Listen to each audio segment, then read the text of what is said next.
नमस्कार दोस्तों, मैं हूं प्रकाश मिश्रा और आप देख रहे हैं हिंद कैम का यूट्यूब चैनल। अगर आप लेज़र कटिंग मशीन चलाना सीखना चाहते हैं कैसे जो उसका जो सॉफ्टवेयर है जो कि सिपकट हम यूज़ करते हैं उसको कैसे ऑपरेट करते हैं, उसकी कमांड्स को कैसे यूज़ करते हैं, अगर आप ये सब कुछ जानना चाहते हैं तो इस वीडियो के अंत तक बने रहें। तो इस वीडियो में हम आपको बताएंगे कि सिपकट में हमारे क्या क्या ऑप्शन मिलते हैं करने के लिए और हम सिपकट सॉफ्टवेयर को यूज़ करके मशीन को कैसे ऑपरेट कर सकते हैं और क्या क्या फीचर्स हमें मिलते हैं जिसका यूज़ करके हम एक बढ़िया ढंग से मशीन को ऑपरेट कर सकते हैं, अपने डिज़ाइन को मॉडिफाई कर सकते हैं। शुरू करने से पहले मैं आपको बता दूं कि ये जो सॉफ्टवेयर है ये इतना बड़ा है कि एक वीडियो में सारे टॉपिक्स को कवर करना पॉसिबल नहीं है। तो हो सकता है कि इसको कवर करने के लिए हमें 3 से 4 वीडियोज़ बनानी पड़े। तो आज की इस वीडियो में पहले हम जो इस सॉफ्टवेयर को चलाने के लिए जो बेसिक चीज़ें हैं, जो बेसिक कमांड्स हैं, हम उनको जान लेते हैं। तो शुरू करते हैं। सबसे पहले हम आते हैं फाइल में, हमें क्या क्या ऑप्शन मिलता है। तो बेसिकली जब हम न्यू पे क्लिक करते हैं तो न्यू का मतलब है कोई नया पेज ओपन करना, जैसे कि सभी सॉफ्टवेयर्स में सेम ही होता है, किसी भी तरह का आप सॉफ्टवेयर यूज़ करो। इसके बाद आता है ओपन।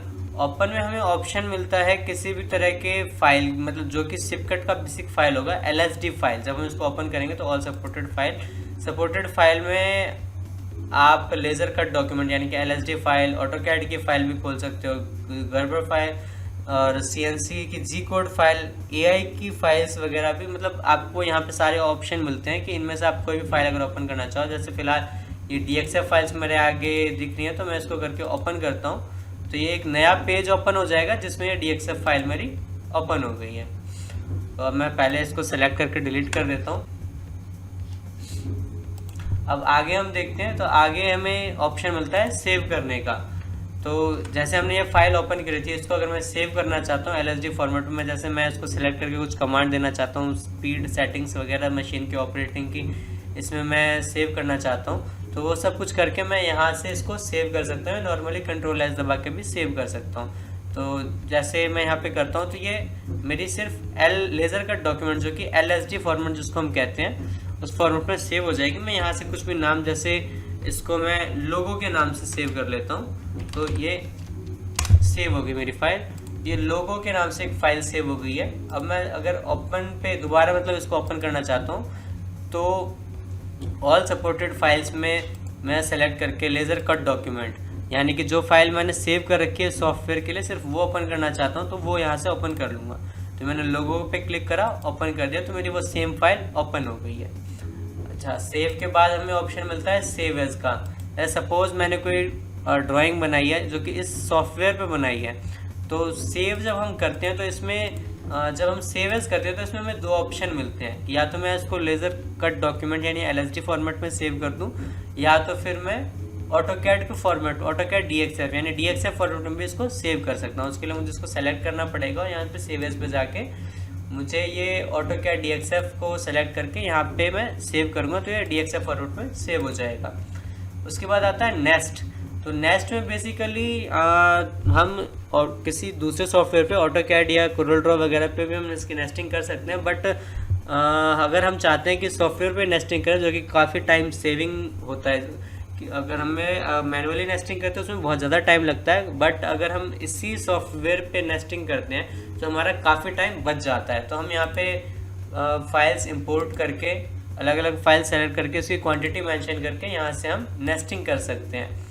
इसके बाद आता है इंपोर्ट। इंपोर्ट में हमें अलग अलग फॉर्मेट्स देखने को मिलते हैं। आप LXD फाइल इंपोर्ट कर सकते हो जो कि इसका सिपकट का ही ओरिजिनल फाइल होती है। इसके अलावा आप DXF, PLT, AI, GBX या NC कोड की किसी भी तरह की इनमें से फाइल ओपन कर सकते हो। तो जैसे मेरे पास DXF फाइल्स है तो मैं इंपोर्ट DXF फाइल कर लेता हूँ। मैंने यहाँ पे कोई छोटी सी नेस्टिंग कर रख के मैं यहाँ पे ओपन कर दूंगा तो बेसिकली यहाँ पे एक पूरा बॉक्स बन के आ गया है। मैं उसको कहाँ पे रखना चाह रहा हूँ, जैसे सपोज मैंने इसको यहाँ पे पुट कर दिया तो ये मेरी पूरी फाइल ओपन हो गई है जो मैंने नेस्टिंग कर रखी थी। इस तरह से मैं इंपोर्ट कर सकता हूँ। इसके बाद मुझे ऑप्शन मिलते हैं रिपोर्ट की, नेस्टिंग की मुझे कोई रिपोर्ट बनानी है, user options, backup parameters, diagnosis. Basically ये सारे जो ऑप्शन होते हैं मैन्युफैक्चरर के पर्पज़ से होते हैं कि मशीन में अगर कुछ इशू आ रहा है या सॉफ्टवेयर में कुछ इशू आ रहा है तो उसको डायग्नोसिस करने के लिए कुछ कमांड्स होते हैं जिस पे हमें अभी ध्यान नहीं देना है। इसके बाद हम आ जाते हैं होम टैब पे।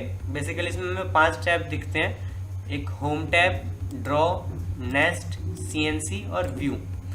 तो सबसे पहले हम जान लेते हैं होम में हमें क्या क्या ऑप्शन मिलते हैं। होम में हमें कुछ कमांड मिलता है जिसके थ्रू हम ड्राइंग्स को एडिट कर सकते हैं या फिर हम जो कटिंग करना चाहते हैं वो कटिंग किस तरह से करें, कैसे उसकी पोजीशनिंग करें, कैसे उसको स्टार्ट करें, कैसे एंड करें। तो ये हम कुछ चीज़ें यहाँ से हम कर सकते हैं। जो नेक्स्ट टैब हमें मिलता है वो होता है ड्रॉ का। ड्रॉ का टैब बेसिकली जैसे नाम से समझ में आ रहा है कि अगर हमें कुछ ड्राइंग बनानी है, छोटी मोटी ड्राइंग अगर हम बनाना चाहते हैं तो वो इस सॉफ्टवेयर के थ्रू बना सकते हैं। बेसिकली अगर हम कंपेयर करें कि अदर ड्राइंग सॉफ्टवेयर यानी कि ऑटोकैड, कोरल ड्रॉ से कंपेयर करें तो ये थोड़ा टाइम टेकिंग होता है और उतनी अच्छी ड्राइंग से बन नहीं पाती है, बट बेसिक ड्राइंग्स हम बना सकते हैं। अगर आप प्रोडक्शन के पर्पज़ से अगर आपका टाइम वेस्ट हो रहा है, अगर आपको कुछ छोटी मोटी चीज़ें जो अर्जेंट बेसिस पे बनानी है तो आप इस सॉफ्टवेयर के थ्रू भी बना सकते हैं। नेक्स्ट कमांड आता है हमें नेस्ट का। यहाँ से हम बेसिकली अगर हमारे पास कुछ DXF फाइल्स हैं या PLT फाइल्स हैं उसकी नेस्टिंग करना चाहते हैं पूरी शीट में तो मैनुअली ना करके हम यहाँ से भी कर सकते हैं, जो कि काफ़ी ज़्यादा टाइम सेविंग होता है। नेस्टिंग के लिए हमारे पास बहुत सारे ऑप्शंस मिलते हैं। आप फाइल पे क्लिक करके भी यहाँ पे नेस्टिंग कर सकते हैं। नेस्ट का पूरा आपको एक विंडो मिलता है, यहाँ से आप नेस्टिंग कर सकते हैं और होम पे भी हमें नेस्टिंग का ऑप्शन मिलता है। इसके जो नेक्स्ट आता है CNC पे बेसिकली मशीन को ऑपरेट करने के लिए, मशीन के कुछ एरर चेक करने के लिए इसमें हमें ऑप्शंस मिलता है। मशीन को मॉनिटर करने के लिए ऑप्शन मिलता है। अगर आपने कोई प्रोग्राम बनाया है उसको सिमुलेट करने के लिए कि मतलब जो आप कटिंग करेंगे वो किस तरह से कटिंग होगी, क्या रिजल्ट, मतलब पहले क्या कटेगा बाद में क्या कटेगा, अगर आप वो देखना चाहते हो तो यहाँ पे सिमुलेट कर सकते हैं। सिमुलेट में आपको अगर आप चाहते हैं कि मैं सिमुलेशन का प्रोसेस फास्ट देखूं, मतलब आप स्पीड बढ़ा के देखना चाहते हैं, अगर आप डिटेल में जानना चाहते हैं, डिटेल में देखना चाहते हैं कि मशीन कैसे कटिंग करेगी तो आप उसको स्पीड कम ज़्यादा करके अपने अकॉर्डिंग उसको चेक कर सकते हैं। लास्ट विंडो हमें मिलता है व्यू का। तो बेसिकली जो हमें यहाँ पे ग्राफिक्स दिखेंगे उसको किस तरह से हमें देखना है तो उससे रिलेटेड हमें यहाँ पे कुछ कमांड्स देखने को मिलेंगे। उसके बाद अगर हम लेफ्ट पोर्शन देख लेते हैं तो हमें एक पूरा टैब दिखता है जिसपे ड्रॉ से रिलेटेड ही कुछ कमांड्स हमें देखने को मिलते हैं। तो यहाँ से भी हम कुछ कमांड्स यूज़ करके ड्रॉ कर सकते हैं। जब इस सॉफ्टवेयर में नीचे देखते हैं तो यहाँ पे ड्रॉ, सिस्टम और अलार्म, ये 3 टैब हमें देखने को मिलता है। तो जो सबसे पहला ऑप्शन है ड्रॉ का, इसमें अगर आप कोई फाइल इंपोर्ट करते हैं, कुछ अगर आप रेक्टेंगल, स्क्वायर, सर्कल कुछ आप बनाते हैं तो बेसिकली ये उसकी एक रिकॉर्ड यहाँ पे आपको देखने को मिलेगा कि आपने किस कोऑर्डिनेट पे किस साइज़ की ड्राइंग्स बनाई हैं, या आपने क्या अगर कोई फाइल इंपोर्ट किया है तो उसकी लोकेशन क्या है। जैसे अगर हमने यहाँ पे एक फ़ाइल इंपोर्ट करी है तो ये देख सकते हैं रीड फाइल, इसने पूरा यहाँ पे एक पाथ बता दिया है कि हमने किस पाथ से फाइल को उठा के इंपोर्ट किया है। तो बेसिकली ये उसका पूरा एक रिपोर्ट बना देता है। नेक्स्ट अगर हम जाते हैं सिस्टम पे तो इसमें हमें देखने को मिलता है हमने क्या क्या कमांड इस पर यूज़ करी है, कहाँ बेसिकली सिस्टम पे जब हम जाते हैं तो इस सिस्टम ने अभी मतलब क्या क्या कमांड ऑपरेट करा है, क्या फाइल मतलब क्या सिमुलेट किया है, कितना टाइम उसमें लगा है। बेसिकली जब हम किसी कमांड अगर बेसिकली हमने अगर कोई नेस्टिंग बना रखी है, कोई इसमें हम पार्ट डालते हैं, उसको पैरामीटर्स वगैरह इनपुट करके अगर हम जानना चाहते हैं कि कितना टाइम लगेगा तो बेसिकली जब हम सिमुलेट करते हैं तो उसका क्या रिजल्ट आता है, कितना मूविंग टाइम है, कितना इसका जो टाइम वेस्ट हो रहा है, बेसिकली कितना मूविंग टाइम है, कितना इसका होल्डिंग टाइम है, कितना कटिंग टाइम है, कितनी कटिंग मूवमेंट है। तो जो सिस्टम का टैब है इसमें हमें पूरी रिपोर्ट मिल जाती है। इसके बाद हम जानते हैं जो लास्ट है अलार्म। तो अगर आपकी मशीन में किसी टाइप का कोई अलार्म आता है तो आपको यहाँ से वो देखने को मिल जाएगी क्या अलार्म आ रहा है, रीसेट करने का भी ऑप्शन मिल जाएगा। साथ ही साथ आपको यहाँ पे ये भी मिल जाता है कि ये जो अलार्म आ रहा है ये किस पर्पज़ से, मतलब क्यों आ रहा है। उसके बाद जब हम राइट एंड पे जाते हैं तो यहाँ पे हमें कुछ लेयर्स मिलता है। बेसिकली अगर आप देख पा रहे होंगे कि ये जो 2 फाइल्स हैं, ये आपको ग्रीन कलर में दिख रहा है, ये ब्लू कलर में दिख रहा है, तो उसका मतलब क्या है, ये बेसिकली लेयर्स हैं अलग अलग।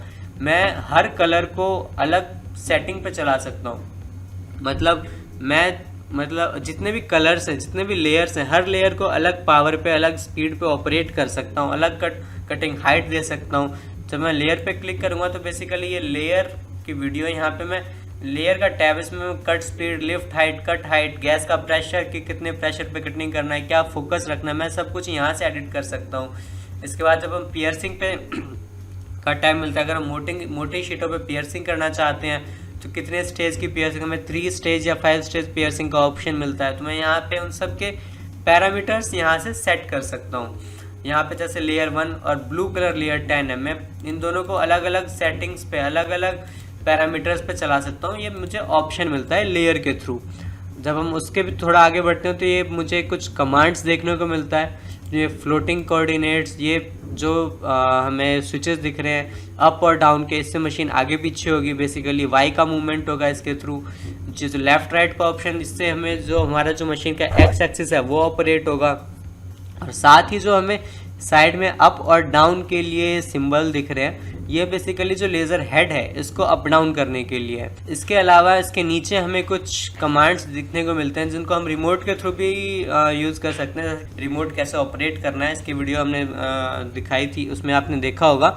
ये शटर, एमिंग, लेज़र, फॉलो, इन सब का वो सेम पर्पज़ सेम है। बेसिकली आप रिमोट के बदले सिस्टम से भी ऑपरेट कर सकते हैं। इसके अलावा स्टार्ट, पॉज, स्टॉप, ये सारे सेम कमांड्स हैं जो आपको रिमोट पे देखने को मिलता है। तो आप रिमोट के बदले यहाँ से भी डायरेक्ट ऑपरेट कर सकते हैं। उसके अलावा नीचे हमें कुछ और चीज़ें देखने को मिलती हैं, जैसे फिनिश्ड रिटर्न। तो अब हम सबसे पहले जान लेते हैं फिनिश्ड रिटर्न। बेसिकली इन सभी पांचों ऑप्शन को हम देखेंगे डिटेल में कि क्या क्या ऑप्शन है ये।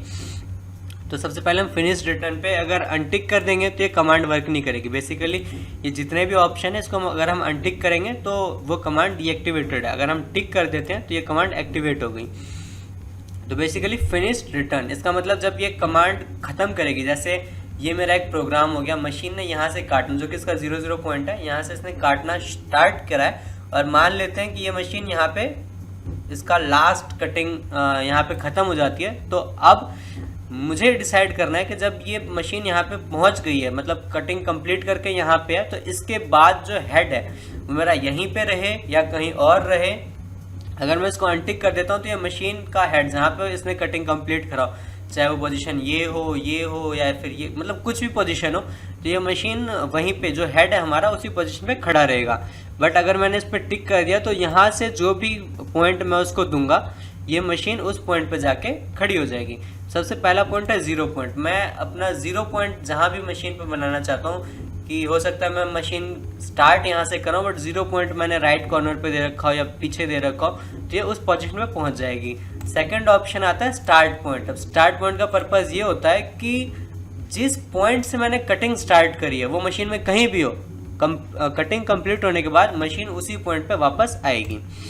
इसके बाद आता है ओरिजिन पॉइंट, मतलब जिस पॉइंट को मैं ओरिजिन बनाऊंगा, यानी जो मेरा मशीन का 0 होगा, ये मशीन ये उस पॉइंट पे आ जाएगी। इसके अलावा हमें रिकॉर्ड 1 2 3 मतलब बहुत सारे ऑप्शन मिलते हैं कि मैं बेसिकली पूरे बेड पे अलग अलग पॉइंट्स बना सकता हूँ, अपने 0 पॉइंट्स बना सकता हूँ। अगर मैं चाहता हूँ कि कटिंग के बाद मशीन उस पॉइंट पे जाके रुके तो मैं यहाँ से उस पॉइंट को, स्पेसिफाइड पॉइंट को वो सेलेक्ट कर लूँगा। इसके बाद आता है रिटर्न टू 0 व्हेन स्टॉप, मतलब जब मैं रिमोट के थ्रू भी स्टॉप करूं या फिर कमांड को बीच में स्टॉप कर दूं तो जो मेरा 0 पॉइंट है जहां से मैंने कटिंग स्टार्ट करी है मशीन वहां पे आके रुक जाए। बेसिकली उस प्रोग्राम का जो 0 होगा ये उस 0 पे आ जाए, चाहे वो मशीन ने कमांड खुद से कंप्लीट करी हो, मतलब जो भी कटिंग का डाटा दिया उसको कंप्लीट कर दिया, तो फिर मैं मैनुअली स्टॉप कर रहा हूँ रिमोट के थ्रू या डेस्कटॉप के थ्रू, तो ये उस पॉइंट पे आके रुक जाए। उसके बाद आता है only process selected graphic. Basically जो हमारा ये स्क्रीन है, इस स्क्रीन पे बहुत सारी फाइल्स हो सकती हैं। ये जो पोर्शन हमें दिख रहा है ये मशीन का बेड है, कि इतना एरिया है, इतने एरिया का हमारा बेड है। ऊपर आपको स्केल भी दिख रहा है, तो जो कि फिलहाल 1.5 मीटर बाय 3 मीटर का बेड है हमारा, तो ये वो एरिया दिख रहा है। बट मैं चाह रहा हूँ कि मेरे स्क्रीन पे अगर 10 ड्राइंग है, जैसे सपोज मैं सिर्फ इसी को उठा लेता हूँ, तो इस पर मुझे 9 ड्राइंग्स देखने को मिलते हैं, बट मैं चाहता हूँ कि मैं सिर्फ इसको काटूँ, तो मैं इसको सेलेक्ट करके ओनली प्रोसेस सेलेक्टेड ग्राफिक्स को टिक कर दूंगा। यानी कि इसका मतलब हुआ जितने ग्राफिक्स को मैं सेलेक्ट करूँगा मशीन उतने ही ग्राफिक्स को प्रोसेस करेगी, चाहे वो फ्रेम हो, ड्राई कट हो या कटिंग का पूरा कमांड हो। तो ये सिर्फ उतने ही ग्राफिक्स को कमांड देगी जितने ग्राफिक्स को मैंने सेलेक्ट किया होगा। अगर मैंने इस कमांड को टिक किया है और मैंने कोई ग्राफिक सेलेक्ट नहीं किया है, तो मैं अगर कुछ भी करता हूँ, तो मैं अगर कोई भी कमांड देता हूँ तो वो कमांड एक्टिवेट नहीं होगा।